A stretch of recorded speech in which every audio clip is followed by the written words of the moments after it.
Hello, my name is Ronaldo Perez, and I will be presenting my art history project on ancient Roman architecture. Enjoy. The Roman Empire was known for being one of the most powerful empires politically, economically, culturally, and militarily. Recognized for many great accomplishments like founding great cities and being in control of the Roman legion, the Roman legacy doesn't stop there. The Romans are also so innovative when it comes to architecture that the style they used has lasted in different places around the world to this day. Starting with all their great accomplishments, like the methods they used for aqueducts, basilicas, temples, and even walls, the Roman Empire has been known for many great things around the world. But one of the most incredible things they are known for is their architecture that is still used up to this day. The Colosseum was one of the greatest pieces of architectural work left behind by the Romans. The Colosseum was originally called the Flavian Amphitheater after the family that built it. It was then renamed to the statue of Colossus that stood next to the building when it was made. The Colosseum's purpose was to host 50,000 spectators in events like gladiator fights, public executions, and other types of Roman entertainment. The Colosseum was pretty remarkable in the way it had three different styles of columns, all in different levels of the Colosseum's outer wall. The style of columns it had from the ground up were Doric, Ionic, and lastly, Corinthian. The two things that attract your eyes to the Colosseum the most are the repetition of the arcs and the columns it uses so well.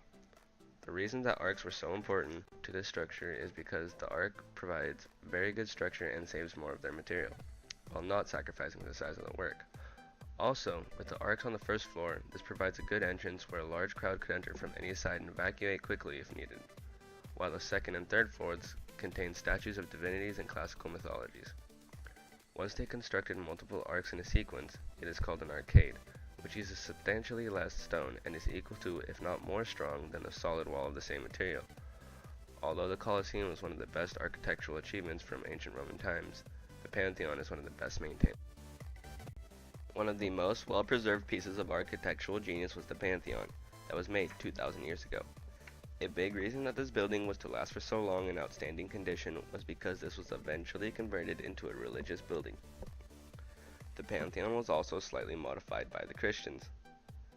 A common feature we see here in the structure are the Corinthian columns used at the entrance below the pediment. The Pantheon is very unique because to this day it still has the largest dome without any support. What makes this structure very unique is that it uses Greek decorative traits while being made out of concrete, a Roman innovation. Also, like most Roman creations, this is a symmetrical structure, with the oculus at the center as one of the only sources of light aside from the entrance. The oculus throughout the day provides a reverse sundial effect throughout the inside. This helps with the ventilation, and during the rain, the Romans set up a drainage system to handle the rainfall that would occur through the oculus. If it weren't for the oculus at the center of the dome, because of how the dome supports itself, it would be the weakest part, making it most prone to collapse. But with the oculus, it lightens the load on the concrete columns that were sunk in the foundation. It really was quite amazing how the Romans took an account for the structural integrity while also applying all of the decorative aspects with the crucial structural parts of the Pantheon. The theme seen in the structure is that all on the inside it is lined with circles and rectangles, all thought to be for symbolic and structural purposes. For example, the coffers that were lined all throughout the dome of the Pantheon were thought to take on some of the stress of the dome and represent a symbolic reason for being there, while also containing ornaments. An extremely successful Roman innovation was the aqueducts that they used, which are very similar to how modern-day pipes and ditches work. The aqueducts that the Romans developed were used to bring water from a large body of water and transport it over to their city and to supply it for bathing, houses, fountains, etc. The water made it to the cities by gravity. The Roman architecture really kicked in when they had to travel through a valley or hollows, because they would then apply the arc method on the aqueduct so that it could make it over. Also, to allow water to cross valleys, in some cases the Romans used an inverted siphon, and by having the gravity of the water and pressure build up, they were able to launch the water up through lead pipes. Then in some cases the water would be freshened by running it through cascades. The Roman aqueducts were very highly regarded because they were not allowed to have anyone perform any agriculture around the aqueducts, and there were even other laws enforced to prevent damage to the aqueducts. The Roman ancient methods don't stop there. They continue far past their time of rule into Western civilization and other iconic buildings around the world.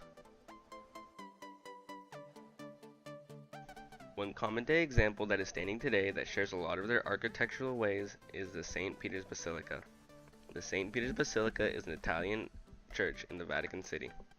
This structure was designed by many great and well-known architects like Michelangelo and Donato Bramante, which was the main person behind the design of the basilica. The St. Peter's Basilica, similar to the Pantheon, also has a dome.